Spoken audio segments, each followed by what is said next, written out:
Hey everybody, and welcome to the Meddling Kids Podcast, a review of all things Scooby-Doo. I'm back.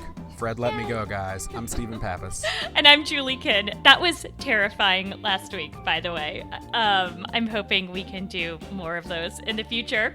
Today, we are talking about something else, though. We're going to be talking about foul play in Funland. This is the 8th episode in Scooby-Doo, Where Are You? And let me just say, foul is spelled F-O-U-L, as in something's kind of off here. But I was thinking this episode would have been amazing if it was F-O-W-L, foul play, and it was about a giant chicken. And so I would kind of like to suggest that maybe we circle back to that at the very end and think about, yeah, but what if it was chickens? I think if it had been a giant chicken, as soon as you said F-O-W-L, it conjured an image of a large bird mascot chasing somebody, which, as we know, is my nightmare. Oh, sorry. No, it's okay. I've been living my nightmare lately with mascots a lot. Well, that would have been way scarier than what this episode actually was. Yeah, I was going to say maybe it would have been, I don't know, better. Yeah, hey, guys, normally I love Scooby, but this is an episode you probably could skip. I mean, not our podcast. You definitely keep listening to this. Always listen to this. But Well, I saw somebody who's like, I listened to Meddling Kids for like 2 episodes, but I had to stop. I loved it, but I had to stop because it made me like cynical about Scooby-Doo. And I was like, oh no, we overanalyze it because we love it. Like, exactly. Don't worry. Yeah, it's like, still a great that's show. that's not a hit at that person. I was like, oh, okay. Yeah. Sorry, I don't want to ruin your childhood. Right. It's not for everyone, this adult cynicism. We're just too mature. Too grown up. Yeah, this episode had very little plot compared to some of the others, but essentially it's a love story. A love story about a robot and a dog. And, there's some ups and downs, but really the central question is, what am love?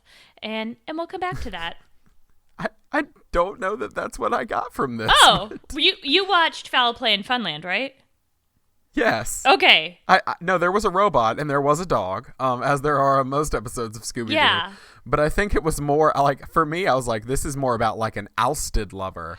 Oh. Like which is the big reveal at the end. So I'm not gonna like give it away, but like. If you want to call it a big reveal, there was clearly someone who felt that their significant other's time was not being put where they needed it. Oh, you had a very different read than I did, and a much dirtier one, actually. Okay, let's get into it. Not dirty. Okay, go ahead. Wait. I didn't mean it in like I didn't mean it like in a lover's way, like just like a. I think you said ousted lover. Okay. Well, I think you said dirty spouse? Ousted lover. They're brother and sister, dude. They're Oh my god, I forgot. Okay, we are jumping way ahead. I'm so sorry, listeners. Okay, let me maybe. Okay, I guess there was more plot here than we were aware of, and Steven's gonna need some extra therapy now. All of you who listen to Is This Adulting, please expect the mental health check-in next time to feature a little bit of probably temporary distress. Okay, so this episode started with a beautiful either sunset or sunrise, and it was unclear which. I'm guessing sunset because spooky. And Scooby is sniffing out a clam. Now, when I saw them clamming, immediately I thought, ooh, maybe this is taking place near where I live, because in Washington State, a lot of people do clamming and foraging and stuff like that. But there's some hints later about where this is actually taking place. Anyway. Clamming's a thing? Oh, yeah. I've only ever seen it like in cartoons and stuff, and like the Walrus and the Carpenter, and things like that. Like I was just like, wait, this is a real thing? All I took away from this was my theory continues to grow. Shaggy was digging like a child. Mm-hmm. And so I'm fully convinced that Shaggy is actually like some sort of Benjamin Button child. Yeah, he's a grown man child. And Fred is his father, and Velma is clearly his mother, because because Fred was very much a dad because he was being lame. Like, come on, Shaggy, like, let's go. And like Shaggy was like, no, just one more clam. Like, I was like, oh my God. Through the whole episode, Fred was in angry, grouchy dad mode. Like, this is the dad who nothing on this trip has gone right. Fine, I'll take you kids to the island so we could go clamming and maybe to Funland. Funland's closed. Great. Fine. Everyone just... Is there any place I can get a beer? No, I can't even get a beer. Ugh, fine. Childhood flashbacks right now. Sorry, Steven. Okay, so clamming is a real thing. Yet another reason to come to the beautiful Pacific Northwest. But you don't do it the way Shaggy was doing it, which is getting on all fours and basically just scooping out the sand with your hand. You look for little air bubbles in the wet sand, and that means there's a clam underneath. And then you have these tube things you like plop into the ground, and you pull them out, and there's clams in them. Anyway, it's a whole ordeal. It sounds so elaborate. It's elaborate. Okay, I've never actually done it, but I've read books because I'm a nerd. Okay, so the kids talk about how they wish Funland was open because it turns out they're clamming right next to a closed amusement park. Now, since this is the Scooby-Doo show, you would expect, it's an abandoned amusement park. But no, it turns out it's just been built, but it's not going to open up for a few weeks. So, it's going to be an attraction. So they actually picked a good time to come visit. Daphne says it looks haunted because it's closed, but that's redonkulous, as the other kids tell her. Don't be silly, says Velma. But then all of a sudden, the lights go on in the amusement park. Velma says, that's impossible. It won't be open for weeks. So, Stephen, what would be your first instinct if you saw an amusement park that isn't actually opening for a couple of weeks, it's at dusk, and the lights go on? I mean, I would like to argue that I would be more logical, but my thought would be like, oh, maybe it is open. All right, let's go. Like, let's go hang out. Like, so maybe I fell into the trap of the Scooby Gang. By the way, your portrayal of Velma was spot on, because of how, like, stone-like you said it, because the acting in this episode was like especially a little bad this time. It felt like they were just like really phoning it in. I have a theory about that too. Okay. Do you want me to tell you now, or do you want me to? I'll come sure. back. Okay, Ooh, so later, Shaggy says, Scooby-Doo, where are you? I think this is the first episode they made. And like all pilots, usually not as good as the other ones.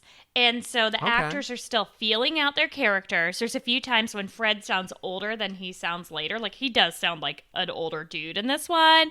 And, the plot not as amazing as some others. And so then they titled it after this, and they were like, when we actually deploy some of these, let's make this one later in the series. We'll just hide this one around episode 8. Well, so I have to ask, if you were in this situation, what would you do? I would immediately assume that they are doing some safety testing and building up publicity. So, like, it's dusk. Yeah, that makes sense. Me too. Yeah, you too. Yeah, totally. We're completely on the same page.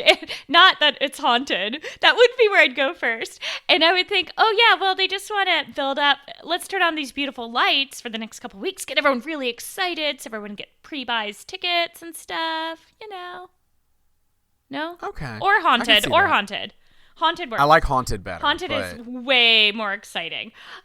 So Fred says, this calls for investigation. And I'm like, no, it really doesn't. Just take your clams, go cook them. You have a bucket of live clams. Like, it's not the time to carry around raw seafood. Well, it's the only thing that makes Fred happy is investigation. He's had this bad dad day. Like, let him have this one thing, Julie. All right. Okay, well, that's fair. Like, walking around the lit up park, that doesn't seem like the idea of it's impossible for lights to be on. No. But the idea of, let's walk around this beautiful park that's not yet open. Okay, I'd probably do that too, maybe. Right. Okay, but then all of a sudden we see a robot dude on a roller coaster. And my thought again is, okay, this is a crash test dummy. And they're, instead of testing with humans, they're doing usability testing and safety testing on all the rides before allowing kids on. Yeah, that makes sense. I mean, usually they run them empty. I don't know that they would take the time to put a dummy in it. Okay, maybe not. But it would make sense, though, to, like, after the empty, then a dummy, then human children. I'm just saying. I get it. Like, there's theme parks around here where, like, at the beginning of every day, like, when you get there, when the park's opening, they run the rides empty, like, 3 times to make sure, like, they don't explode before, like, they put kids on it. And sometimes it's always scary when they're like, yeah, we're not ready. Ride's closed for a while. And you're just like, wait, why? What happened? Carowinds, no.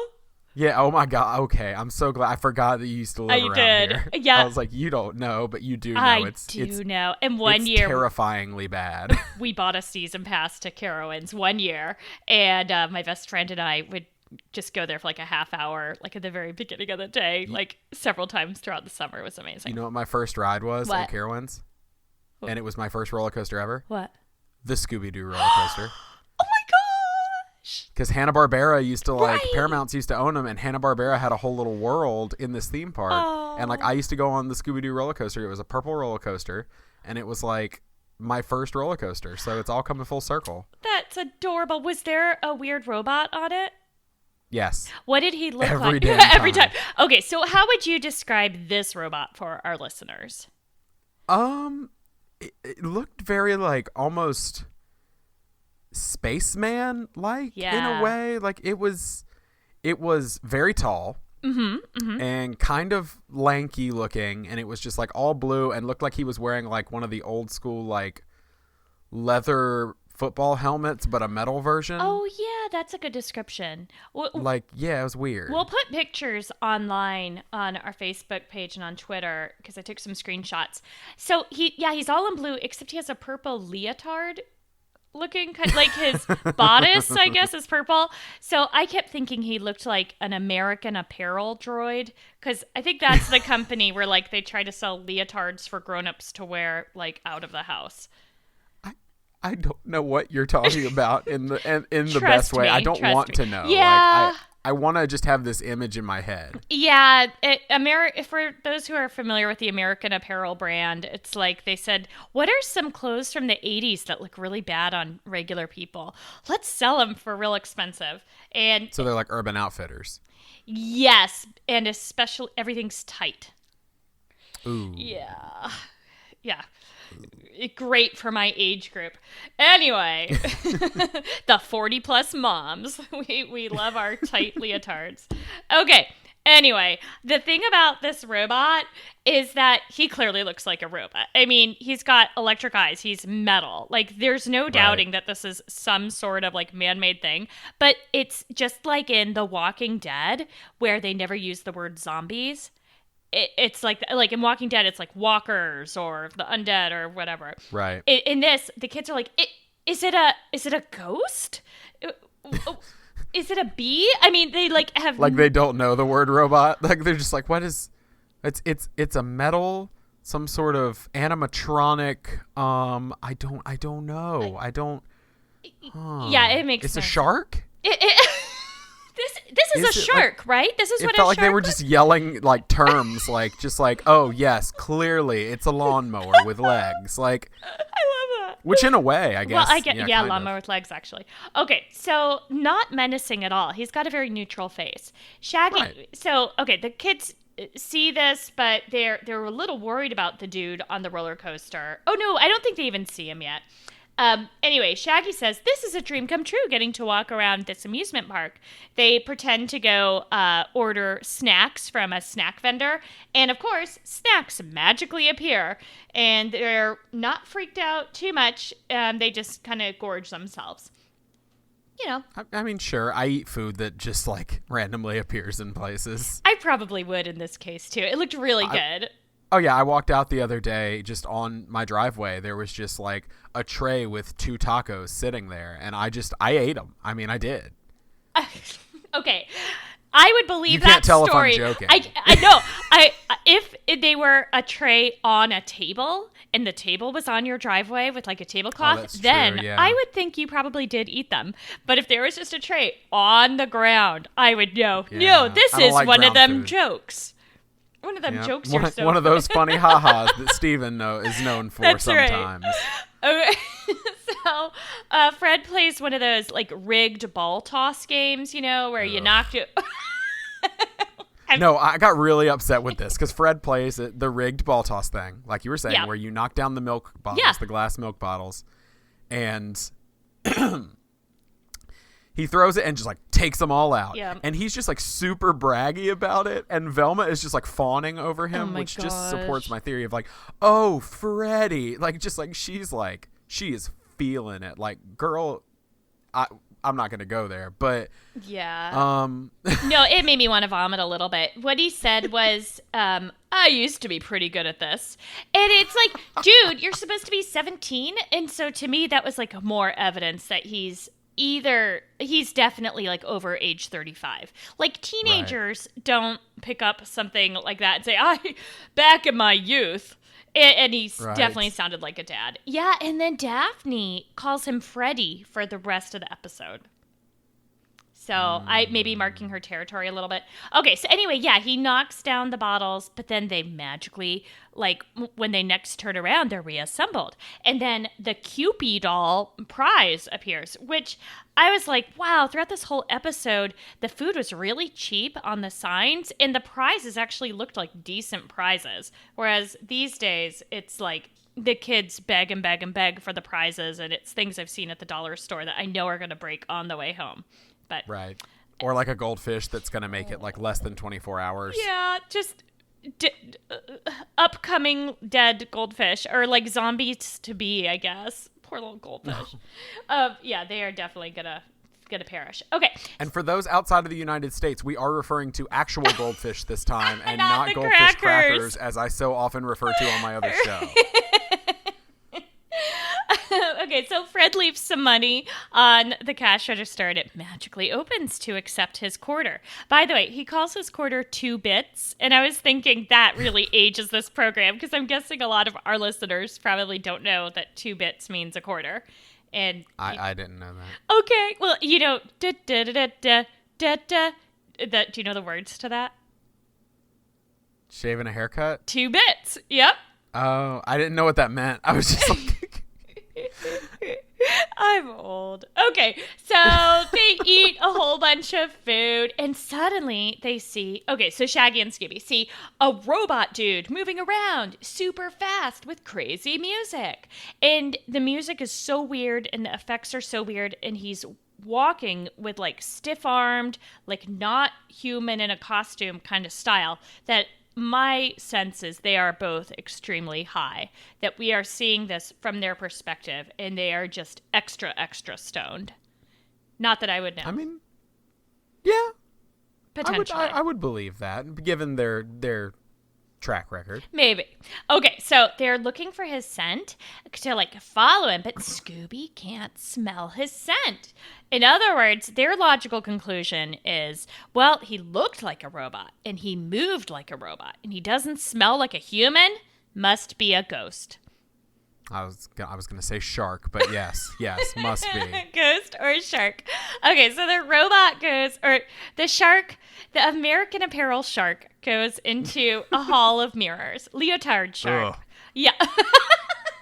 Sorry, I have so many ills this episode because, and it's not even about the thing for you. episode. It's just like terrible like memories from my past of like I got lost in a mirror maze like on my first wedding anniversary. What? As a grown-up, I'm presuming. As a grown-up. Okay, so we went to this place called Magic Quest. All right. Oh, yeah. Where I can wave a wand around and feel like a wizard because things actually open animatronically. I know all about Magic Quest. And yeah, it was awesome. And we went on our first anniversary on a trip, and we went while we were there. And there's this hall of mirrors, and it's a mirror maze. And somewhere within it, I got separated from my wife. Oh, no. And I ended up just like walking into mirrors like face first, like over and over and over again. And I finally just like was hugging a wall, and like a 13-year-old found their way to me, and like the two of us were like bonding together trying to get out of here. So like I had weird flashbacks watching this. Oh my gosh. Was it at Myrtle Beach? It was not at Myrtle Beach. It was in Pigeon Forge. Oh! Which is just Myrtle Beach in the mountains. But it's Myrtle Beach with no water. Right. Yeah. And more music. Okay. Oh my gosh. All right. So the Hall of Mirrors. So Shaggy and Scooby have a lot of fun doing this until Shaggy sees the robot right behind him. Now, let me clarify. This robot is not attacking. He's not doing anything. The robot is saying, I play too? Okay, he didn't actually say that out loud. But I had a moment where I was like, did he say that? No, but Oh my God, that's what I... Thank you! I know, this episode really brought me down. Maybe it was just my emotional state while I was watching it, but it was a rough week. But, yeah, I mean, I felt like he was like, I play. But Shaggy and Scooby are freaked out because they think it's a ghost shark. And so they run away. And then that's when Shaggy says, Scooby-Doo, where are you? Uh-huh. Anyway. There it is. Yep, they hide in some trash bins. The big kids, and when I say big kids, I mean like everyone except Scooby and Shaggy, I guess. I don't know. They see the robot go on a Ferris wheel. And so they think, so they don't think it's a ghost shark. They think it's just some dude who looks weird. For the rest of the episode, those guys keep thinking it's just a regular guy who, that's just how he looks. He likes American apparel. So what? So they see him on a Ferris wheel. He goes to the very top of the Ferris wheel stops. And they're like, oh no, he must be stuck. And Fred wants to rescue him. Sure he does. And he rescues him by like hand cranking the Ferris wheel till it goes around. Is that a thing that you can really do? Oh, sure. Yeah. I mean, that's every Ferris wheel I've ever been on is actually man-powered. And it's just people at the bottom just like turning and turning and turning. I never knew. Some of them actually have large wheels, like hamster wheels. Well, that's what I thought. The bad kids. Run on them. Yeah, I thought like when there's lost children at the park, you're supposed to all gather at the lost children's office and then you go on the hamster wheel. And power the Ferris wheel. That's usually how Ferris wheels are powered. Okay. So, this one, I guess, back in the 60s, hand cranks. All right. So he hand cranks the wheel, but the robot strange man has disappeared. By the way, that's never really explained how he can just disappear. I guess superhuman strength and jumping, maybe? Maybe? I don't know. Some sort of stealth, like not homing device, but like a... what am I trying to say? I like the homing device thought, though. Like, someone presses a button and he's like, bang. Yeah, I'm thinking of like he can press a button and just like a cloaking device. There we go. Boom. Oh, yeah, that's even better. Ooh, just yeah, like maybe disappears. that So he never got off the Ferris wheel. He just like put on a cloaking device, and then when it came around, he just got off and walked away. They never saw him. It's canonical now. I love it. That's definitely part of the canon. Okay, so now all of a sudden the lights are going off all through the park. Which, again, makes sense with my early presumption that, they just turn on the lights at dusk for a little while, build up a little bit of excitement. But everyone, they all freak out. And all of a sudden, they notice a house. And, sure. Yeah, this house, okay, so they're on some sort of, like, beachfront area with an amusement park. So you can imagine the kinds of houses that would be around Carnival Midway. This house doesn't fit at all. No. But it's very Scooby-Doo. It looks spooky. Yeah, it looks spooky. I've got a little picture of it for everybody. Okay, so they are like, ooh, let's go check out this house. Maybe the caretaker for the park lives there, and they can help whoever this hurt man is. Because the big kids still think, oh, there's some human who's hurt. And the Shaggy and Scoob think there's a ghost shark. So they go into the house. And it's lovely inside. They didn't mention once they got in that, oh, by the way, we were down there and stole a whole bunch of food. And by the way, they skipped that part. But they did tell the two people inside that they think there's someone in the park. And in the house are Mr. and Ms. Jenkins. Okay. Tell us all about it, Stephen, and your skewed understanding of how siblings work. Well, I never had any. Oh, okay. Well, I'm an only child. But you've heard of this concept, right? Like you're aware that I have. I didn't understand that siblings were different from spouses. I just peed my pants a little. Well, that's not good. I'm a mom. I'm allowed to do that once in a while. Sorry, everyone. That's what happens after you have kids. Surprise. No. Kids. Not kids. I'm so thrown off now. No, you are good. I think it's funny. I assumed they were spouses. I was not picking up much on the plot. And I was so out of it when I was watching this that I legitimately was like, is Mr. Jenkins the robot? Yeah, right? Like, because he's very tall and like he robotic, like stand up straight, like, and he did say me play too at one point. So well, there you go. And what am love? Right. And he, sorry. That was definitely where I was going to at first also. Like, whenever you meet any humans in the show, they are automatically the bad guys, right? Although, as previously discussed, this robot hasn't actually done anything bad yet. It's the kids who, stole food. So, yeah, they're this old white couple, I guess. I mean, they just look like your average old couple in a show. And I also thought they were married until Mr. Jenkins introduced his sister. But it's possible they were married as well, I guess. I don't know. I missed it. Okay, well, that's all right. That's all right. By the way, this house was beautiful inside. It's the first time we've seen a house on the inside that had art on the walls and things. It was like impressionist art, too. It was very I'm nice. sure you noticed. I didn't. I did notice it was nice. I was not paying attention to the art of the walls. Well, the fact that you stepped over the incestuous relationship, I imagine you weren't paying a lot of attention to the art. Okay. Anyway, they are like, there's no way there's somebody in the park. We're the only people on this island. Right. Methinks the gentleman doth protest too much. Fred thought that too. But did you notice island? Okay, so they're on an island, and this park is called Funland. So a little bit of searching on Google reveals that although there are many, many Funland amusement parks in the world, apparently, even just in my state, there's like 6 of them, I could only find one that's on an island. And it is on Hayling Island near Portsmouth, England. No, they're in Georgia. Georgia. They went on a trip to England, and by happenstance, the caretakers had American accents. Is there clamming in England? Vanessa, are you listening? Is there clamming in England? There's gotta be. And now we understand why the trees look different, because that must be what English trees look like, and we just don't know because we're stupid Americans. Okay. Yeah? Maybe? I could go with this. Okay. The park, I'm looking at your research. Yeah, I sent you the park Wikipedia. was opened in 1946. Oh. Which... No, that doesn't work then. Well, no, it does, because was the park reopened? We don't know. Maybe it had closed and it was under new ownership. Oh, or maybe it was just reopening? winter time, and maybe it's just a summertime park.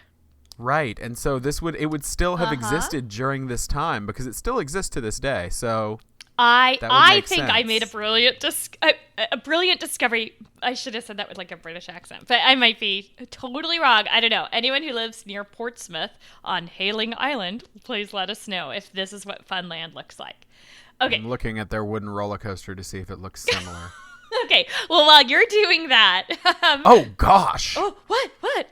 Oh, in May of 2006, a 15-year-old boy lost his leg after performing a dare to show his friends. He escaped the safety bar of the coaster car he was sitting in and went on a metal track, the coaster hitting him. Oh, no. Steve. Why is this on Wikipedia? Oh no! Oh, there's so many injuries. Stop reading it. I'm leaving it. But oh no, this is like last time when I did Google image search of gorilla. I'm really worried about our sanity. We've got to stop. I X'd out of it. Okay, good. Okay. Too much. No one go to Funland on Hayling Island, because every other amusement park in the world is totally safe. This is the one exception. It's not like places like Carowinds are dangerous, which, let me tell you, the little boat rides that go back and forth and then go upside down. One time my thing didn't latch over my chest and I literally almost fell out and died. Yeah. So go to amusement parks, guys. They're real safe. My heart is racing now. Okay, Velma's was too. No, it's okay, because as soon as the caretakers are like, nope, everything's fine, don't worry about it, she says, we can't go home now. Kids, what? Why? The caretakers aren't concerned. Everything's fine. The lights turned back off. You stole some food. Get out while the going's good. Right. Fred bullies Shaggy and Scooby also into staying for a stakeout. And Shaggy's just way too passive aggressive. I think he really needs some assertiveness training. I'm hoping that comes in some of the future seasons because he complains a lot. And, complaints can be a form of being passive aggressive. He's like, well, if this is a real stakeout, I wish someone would bring me some steak instead of just making me feel bad about myself. I mean, it was, okay, that wasn't exactly what he said. Right, yeah. A lot of food talk in this episode. Yeah, and I'm realizing now I was pretty depressed maybe while watching. Sorry that everything I'm saying is so down. Okay, so during this stakeout, which involves them sitting behind a wooden plank, it wasn't a really good stakeout. The lights go back on and creepy music goes on again. And the music, it's a lot of this episode features just park music, like merry-go-round music, which is already a little annoying. But the music that plays every time Leotard Shark is around is like so annoying. I gotta say, by the end of the episode, it was too much. Okay, so can you do a quick rendition of that music? Because I don't remember it. It's not ringing a bell. I'll try. It was like wow, wow, wow, wow. Did I just light up I your just boards? assumed that was like the sound of the robot. Oh, no wonder he's miserable. Can you imagine like having that be the sound? Well, I mean, when I walk around like all day, there's literally like behind me, I can hear like dun dun dun dun dun dun dun dun dun dun dun. Like I'm very much like galumphing through life. Well, I wonder about women who wear a lot of jewelry and like anklets and bracelets and like all the clingle clangle noises and like does it drive them insane slowly but surely? I don't know. Okay, so now the merry-go-round is going backwards, and the food stands are like spitting out food, and nothing's working properly, which just shows why they need more testing and quality assurance. But great prices, by the way. So we have a little still shot of a sign for the prices. How much would you think a hot dog cost back then? Can't remember. Gonna go with 10 cents. Yeah. You got it. You got it in one. That was amazing. You have like perfect food insights. I'm really impressed. I'm a big boy. I know my food history. 10 cents for hot dogs, 15 cents for burger, cola, 5 cents. And that was all they offered. And Shaggy and Scooby are really excited about the food stands misoperating because they get to, grab a bunch of free snacks and stuff. And then they see the robot standing in the middle of like the area juggling. I don't know why. I have no guess. But this goes back to the robot's like, I play too. I juggle. Huh? Maybe? Yeah? Maybe. Yeah. I don't know. I'm feeling for this robot a lot more than I thought I would, though. That's what I was hoping to instill. Okay, so they chase him, and he gets a little spooked, and he drops whatever he was holding, and it, like, crashes to the ground. And I have in my notes, poor robot. So then the robot goes to a booth where there's, like, lots of toys, and he's, like, rooting through all the toys, I think trying to get a toy, because this robot knows they like toys. No, you're shaking your head. What? No, he's throwing dolls, which is my nightmare. Oh. He's just throwing dolls at these people. And I'm just like, that is when I start to feel less for the robot. And I'm just like, no, you are being the worst. Okay, that's fair. Because Shaggy and Scooby are right there with you because stuffed animals land on their backs and they run. They run. They are freaking out because these must somehow magically Velcro to Scooby's fur and Shaggy's furry shirt, and they are really scared. I still think the robot was trying to play, but just playing really badly. So the robot goes through the tunnel of love because it thinks, maybe now I love. And so it goes into the tunnel of love, and the kids follow him. And the robot's super excited because it's like, yes, they want love too. And so the robot turns around, gets out of his boat, and makes a beeline for the kids in their boat. The kids think, oh no, he's attacking us. But again, as we now know, no, the robot just wanted to play. But the robot crashes into them. They all fall out of their boat. Robot disappears because spooked. Now, can I ask you, Of course. have you ever, yes, at any point in your life, actually seen in real life a tunnel of love, because I feel like it's always like a plot device in movies and comic books and cartoons and television shows, but I have never like heart-shaped tunnel, swans riding through. I have never seen this in my life. Yes. In Kings Island. What? Yes, in Kings Island in near Cincinnati, Louisville border, between, Ohio and Kentucky, although I think it is in Ohio. So this is, if you listen to Ma Bim Bam, they talk about it all the time, because this is also where they used to go. So for kids from Indiana like me, that was our closest amusement park, just a mere 2.5-hour drive. So anyway, they had a tunnel of love thing, but by the time like I was there, it was no longer a tunnel of love. They had like repurposed it into like Tunnel of Hanna-Barbera or something, but it was still like the same. It was the exact same structure that was previously a tunnel of love, and it was used for making out with your boyfriend. I was going to say, is the general idea of a tunnel of love just like park approved makeout sessions? It's worse. So I've never told anybody this before, and it just occurred to me that like, oh my gosh, did that really happen?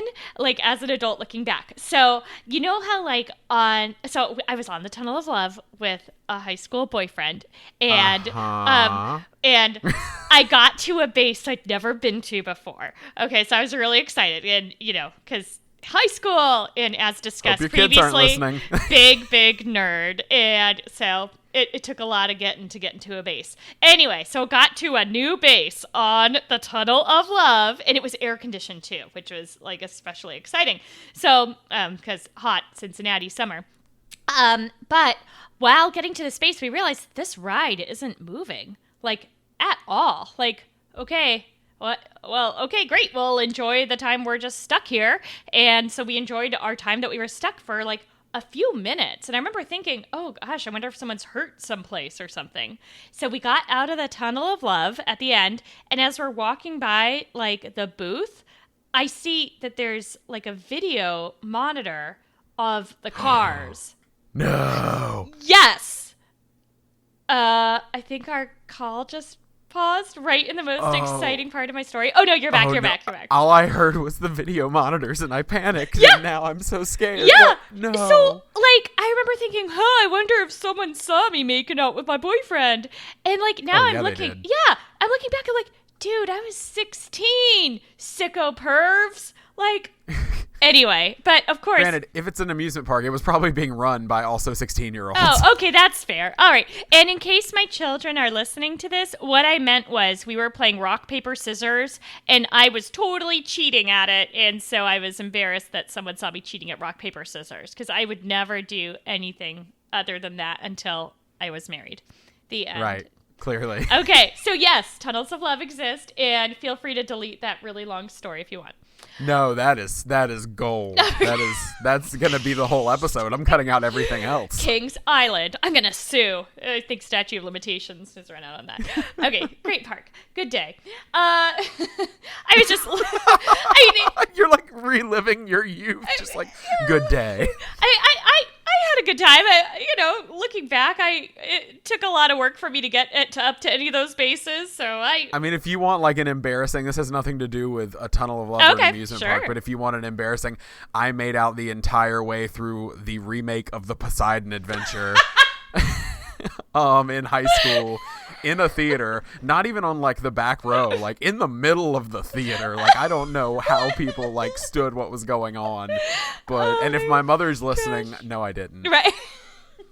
If my wife's listening, sorry, didn't know you then. Right. Yeah. Oh yeah, sorry Olaf, in case you're hearing this. Okay. Okay, Daphne's mad that her hair's wet. Daphne. Okay, the gang separates. And Shaggy and Scooby go play some more. And they do that hammer thing that you use to establish your strength. Right, murder hammer. That's not what it's actually called. But all I could think in this moment was like, murder hammer. Like the way he was like picking it up. Yeah, I go to, someone's going to get a traumatic brain injury here. Come on, Right. kids. Be careful with your heads. You only get one. All right, so Shaggy goes first, and he actually does it pretty well. I thought it would just go up a little high. He gets to like the second highest mark to He-Man. And then Scooby is amazing. He uses his tail, and the thing goes all the way to the very top. So he's a Superman. Oh, yeah. Well, Shaggy says you have the strongest tail in the world, which is also surprisingly what people used to say about me in high school. I had the strongest tail in the world. So I'm glad. Kegels, right? Yep. So many exercises. It was my senior quote. Strongest tail in the world. So Scooby is a Superman. The robot also wants to play. He gets the hammer. At first I'm thinking, is this where he actually does something bad and tries to attack them with the hammer? No, he just wants to do it too. And it goes all the way to the top.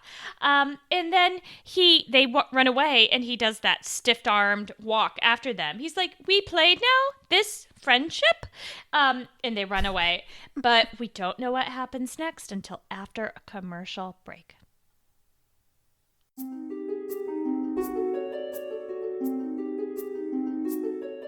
Kia ora, I'm Jess, the host of the Kiwi Crimes podcast.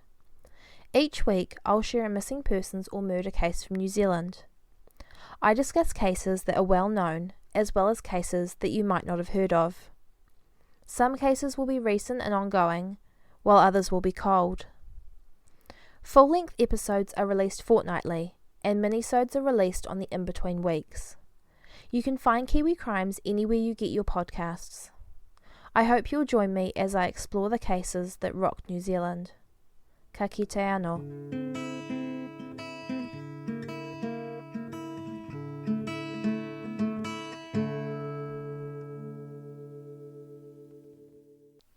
Do you want to come back from commercial or do you want me to?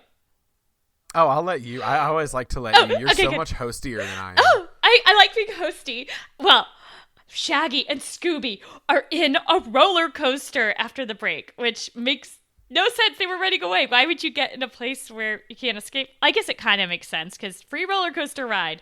But the robot's in the roller coaster too because it thinks they're hanging out. It just reminds me of a child who has like really bad social skills and wants to be playing along with everyone else and, is trying so hard.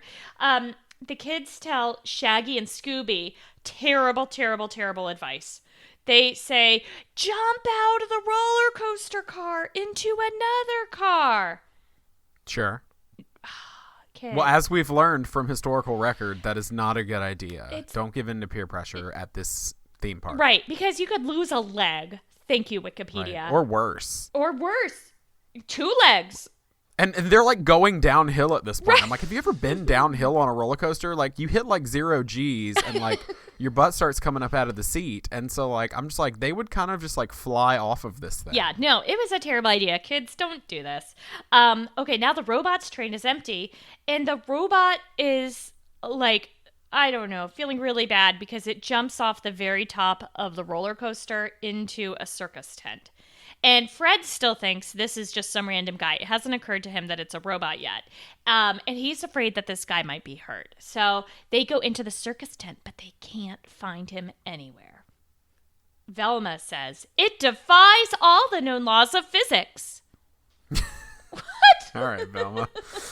Calm down. Yeah, I like how there might be some unknown laws of physics that this does not defy. But all the known ones, we'll never know. They're unknown. Okay, so Shaggy...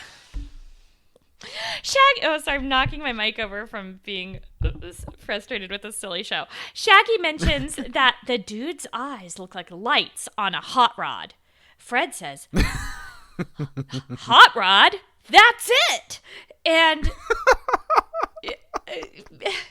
now the kids are at bumper cars because Fred's amazing putting 2 and 2 together is that they can soup up one of these bumper cars to be as fast as a hot rod, which can then catch Leotard Sharkman. I'm just, okay, so I grew up in the generation of like, I was 10 years old when the first Fast and the Furious movie came out. Yeah. And so like, in my head, I'm just sitting here just like, what can they possibly do to this bumper car? Because it is electric. You can't put NOS in this thing. No. Like, you can't. No. You can't do that. No, you can't. It really, and also, how is this helping? sorry, I keep bumping the mic here. How is this helping okay. anybody? So Shaggy accidentally starts the car wrong somehow, and Velma and Scooby are hanging out in the car. And the worst thing that could possibly happen to Velma happens yet again. Her glasses fall off. Now, if this is the first episode you've ever heard of our show and you've never seen the Scooby-Doo, then you might the Scooby-Doos, then you might not know that when Velma doesn't have her glasses on, she loses all sense of reality. All her senses go out the window, and apparently this time she's kind of hallucinating as well because her whole pattern of talk changes, everything. Scooby's kind of whining pathetically like, "Arr, arr, arr." And Velma's not bothered. And she says, "Oh, it's okay. We're on a nice wide street." Like, she knows they're not on a street. Velma. How does all of a sudden not being able to see make her think she's on a street? Also, did you realize it turned into like Blair Witch Project, like Cloverfield style shaky cam? Oh, yeah. Like, all of a sudden, like, it's like Dutch tilts and like it's shaking and just like going in and out. And like, I was like, my God. I'm impressed that you know all those terms. I have no idea what that means, but I'm imagining. A Dutch tilt is when the camera is tilted at a diagonal, so it looks like they're all kind of like standing on a hill. So like in the old like 1966 Batman series, they used to do it a lot where it would like the camera would be at a weird sideways angle. That's a Dutch tilt. So like our Skype session, a little bit. Right. Okay. Kind of. I mean, or if I was to like do this. No, you're up so high. Yeah, exactly. Nobody Listeners, wants that. he got way too big all of a sudden. Okay. I'm very small. Yeah, you're like 5 inches on my screen. Okay, sorry, dumb. Okay, they're headed right for Robot Shark Dude. But Velma, because, again, no glasses, she thinks it's a traffic cop who's telling her to go to the right. I don't know. Sure. Her IQ drops like 3 standard deviations whenever her glasses come off. Statistics.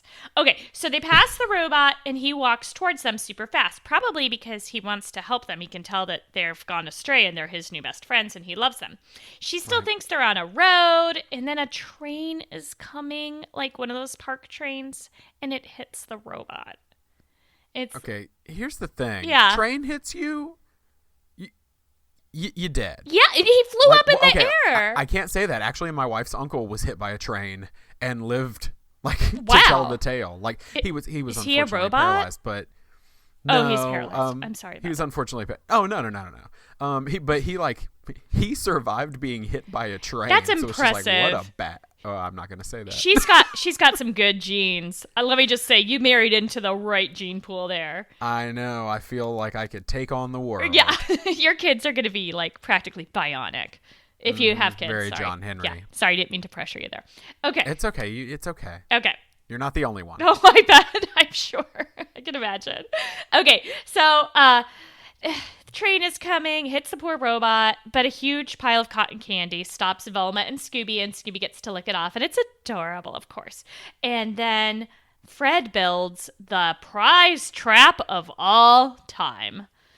Uh-huh. Yep, to catch the robot. Per usual. This one, I don't know. Fred, he really needs to step up his game. All it is a big box, and in the box is a little basket, and they keep talking about our man will lure him into the box. He'll come in here, and then we'll get our man out using this basket, which is like on yeah, a like window. it's Ocean's 11. Like they're just like our guy goes in and gets it. No. It's just Scooby. Yeah, and it's super dumb. And poor Scooby has to be the bait, of course. So Scooby runs all around the park in a barrel and tries to lure the robot into a wax museum. And then, do you have bad associations with wax museums you need to process? They are very much like large life-size dolls. But at the same time, for some reason, wax museums don't terrify me. I actually really enjoy them. That is insanity. I've never been in one, but they sound like super creepy. Even though when you get to like the area, like the one I went to Pigeon Forge last, in Pigeon Forge actually, on that same trip, it had like a horror room, and my wife wouldn't go into it, and so like I'm like standing looking at these wax figures of like Jason and Michael Myers and stuff, and I'm so afraid that it's just gonna be like their trick, and they're just gonna like be a dude in a suit. Yeah, But they didn't. No. I did run through like very quickly, like, oh, there's Dracula. Cool. Okay, bye. Oh my god. No, I wouldn't be able to handle that. I'd be out there with Katie hanging out. Okay, so this plan is super dumb, but it somehow works. Scooby hides like a ton and a bunch of different stuff, so I'm not sure how that's a trap, but because you would think he would just want the robot to chase him into the place. Anyway, I wrote sound effects in this app. Seriously, getting annoying. Okay, so this is the first time that actually the robot seems even remotely menacing, because it does look like he's trying to catch Scooby. But then I thought, the robot thinks this is a lost dog. And I'm one of those people who, if I see a lost dog or like a dog by itself, I will stop my car and invite the dog in and then try to get it to where it needs to go.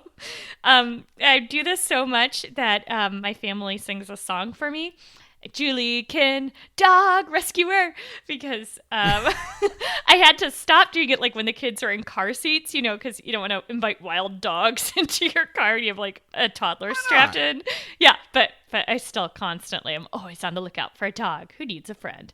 Anyway, okay, so Fred sets... It's your slogan. It's my slogan. So Fred sets the trap, and the basket thing actually works. Like, Scooby's lifted out on a basket. And so, it's amazing. So they think that the robot's trapped in the box, but then he breaks out of the crate and through a brick wall. And at this point, I'm like, okay, this can't just be that dude in a costume, because brick wall? Right. Yeah, this is about the time that it hit me of like, oh, this is probably actually a robot. Because I literally, like, all my notes up to this point were like, oh my God, he's unkillable. This is where I thought, definitely a ghost. No, just kidding, because it broke. Fred says, he's not human. Duh. Fred, I got there like 20 seconds earlier. Anyway, Mr. Jenkins suddenly appears and says, you're right. He's a robot, and he's holding a remote control. Dun, dun, dun. So he's Charlie. I don't know if you wanted to add it. Anyway, okay. I don't think there's much. There's to not add much there. to add. That pretty much covers it. So it turns out this is Charlie, the world's most perfect robot. And to run Funland, Mr. Jenkins was going to make a whole army of them. Although I think he used the word bunch of them. I don't think he used the word army. That's terrifying when right? the singularity comes. I know. Yeah, I think it's actually not a bad idea. I would totally go to that park if it had a bunch of robots, especially if they were nice ones like this one. But unfortunately, he got out of control. So I see you shaking your head. You wouldn't go to a robot land. I would not go to the robot park because I've seen T2 too many times, and I know what happens when the robots take over. Oh, man. Okay, so he says that Charlie's out of control. He can't stop him. You'd think his batteries would wear out at some point. But Mr. Jenkins says, but you can help. And this plan to actually help capture Charlie, like Mr. Jenkins could totally have done this on his own. So he basically gets a comically large magnet like you see in cartoons. So picture that. And it's tied to a Jeep. And it's like a magnet that doesn't actually start working until you flip a switch, apparently. I don't know if that's a real thing in real life. That's how magnets work. Let me just say that Fred looks furious. I meant to send you a text saying, look at Fred's face at this timestamp, but I took a screenshot of it. He looks so angry, and I think it's because he has to just stand up in the Jeep and be a helper and like hold the magnet up while Mr. Jenkins gets to boss everyone around for once, and he gets to be in charge. So anyway, the magnet is about to capture Charlie. Like you see little lines in the thing like pulling him towards the magnet, and right. Mr. Jenkins says, don't fight it, Charlie. And he's getting closer and closer. Yeah, right? See? It's like something out of Free Willy. Exactly. Like, oh, it's tearing up my soul. Yeah. But then we see a hand snip the cord that operates the magnet, and Charlie runs away and crashes and is totally broken. Scooby sniffs out who could have done this. It's the sister wife, Ms. Jenkins. And do you remember what she calls Charlie? I don't, but I remember I did write down robot racist. Oh, yeah, totally robot, but she calls them robots. which is really cute. robots. Yeah. So, yeah, she's got some issues. So, okay, first of all, she's in, a wife relationship with her brother. Maybe. It remains to be determined. Only time will tell, maybe. Or this podcast. She doesn't want robots near children. And the other kids are like, yeah, that makes sense. Robots don't belong near children. Now, Stephen, I can tell you're kind of on this side too. I completely disagree. I think my TV is definitely like mommy too, for like when we're in those desperate situations of I need like 10 minutes to myself, I will have my TV help parent the children. If I had like an animatronic Charlie around, are you kidding me? That would be amazing. Let me tell you, Yeah. growing up, there were robots around me as a child. What are you talking about? Not like Charlie style robots, okay. but a little known Are thing you called Richie Rich? Rob the Robot. What? Which was a Nintendo like thing that you would hook up to your NES back in the 80s. So there was Rob the Robot, which I was way too young for, but I still for some reason had an old one. I don't think I even had the system. I just played with it.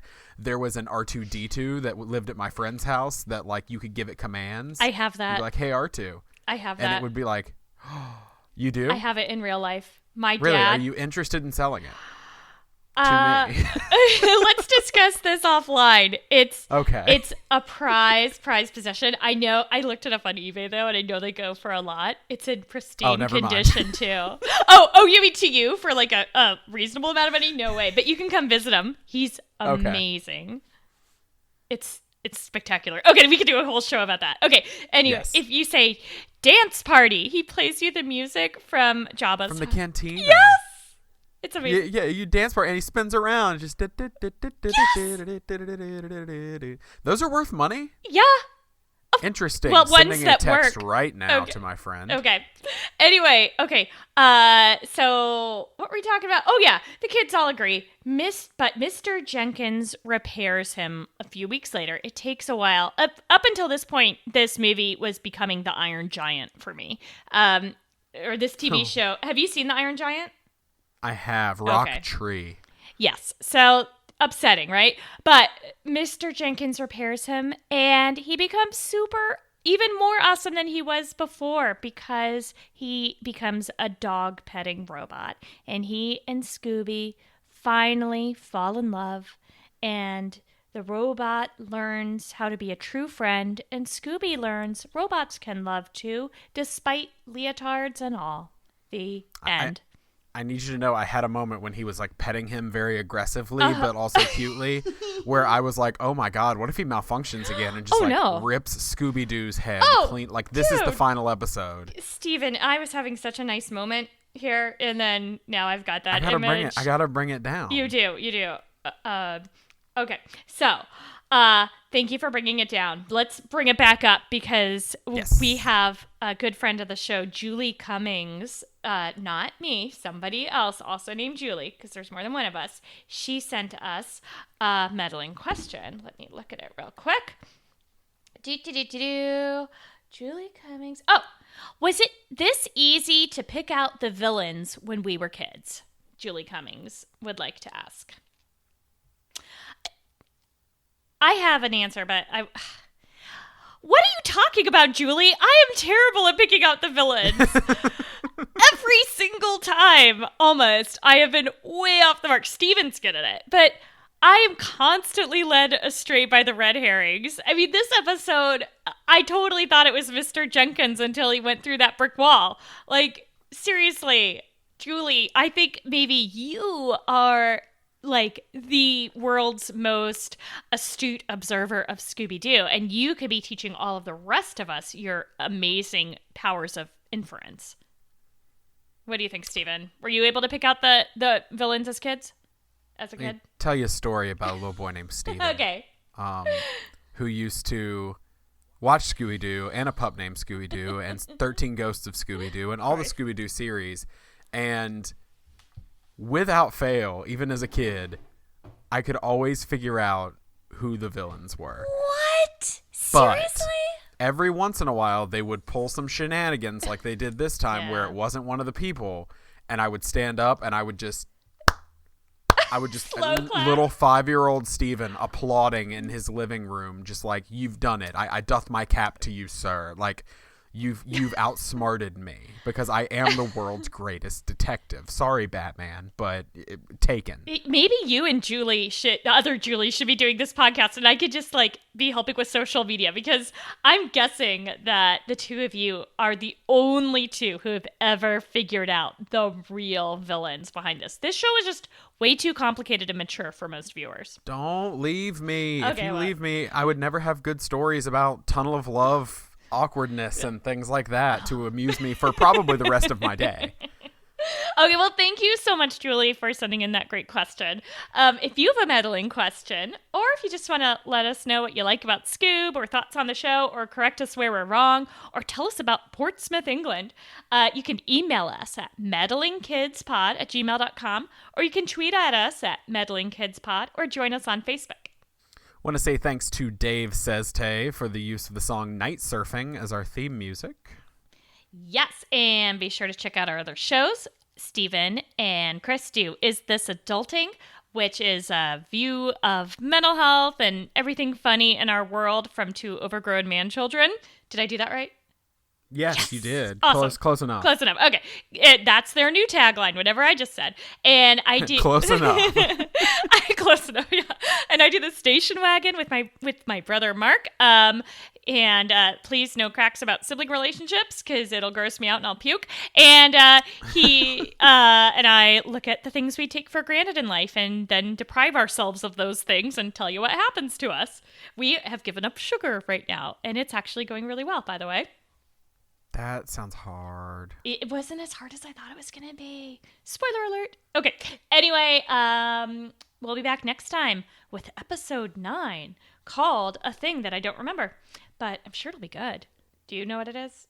Yeah. I'm slowly holding my cell phone up to the camera just in case you can see it. I tried to make it seamless, but I think if it went seamless, like that, it wouldn't have been this show, because this show is just us having fun, and maybe we were a little unprepared on that one. My bad. No, it's not your bad. I said I was going to update it. I usually put that in. Also, leaving this entire shenanigan in there. It is episode 9, The Backstage Rage, and I'll even give you a little brief teaser. Yeah. A puppet takes a violin case full of money from Shaggy and Scooby. That's all we know. Oh, I hope it's not a mannequin. I'm so terrified of this now. I really wish I hadn't read that. Ugh. Well, we escaped clowns this time. We were sure there was going to be a clown in this one, Foul Play in Funland. I'm sure there won't ever be a creepy clown in this series, ever. Oh, it's coming, but and I know it's coming, and I'm scared. I know it is. Sorry, I'm in denial. But this, a puppet. Blech. Okay, some puppets are great, but most of them suck. Okay, anyway, Just very angry at puppets. Dude, I've got some stories for you. No, I don't really. Okay, I'll have to get some weird experiences between now and next week so I can share more awkwardness. Okay, in the meantime, please rate us and subscribe on iTunes or wherever you get your podcasts. And I think that's it for us. I think it is. I think it's going to do it for us this week on the Meddling Kids podcast. And just like every week, again, I'm not... what was the name of your park that you went to growing up? Oh, Kings Island. Okay, see, I'm not Kings Island. I don't have the surveillance, and I'm not watching you make out with other people. So I don't know what you did this week. But you would have gotten away with it, too, if it weren't for us meddling kids. Have a freaky time in Funland. Too much? Well, given your story, Okay, keep it not explicit rating.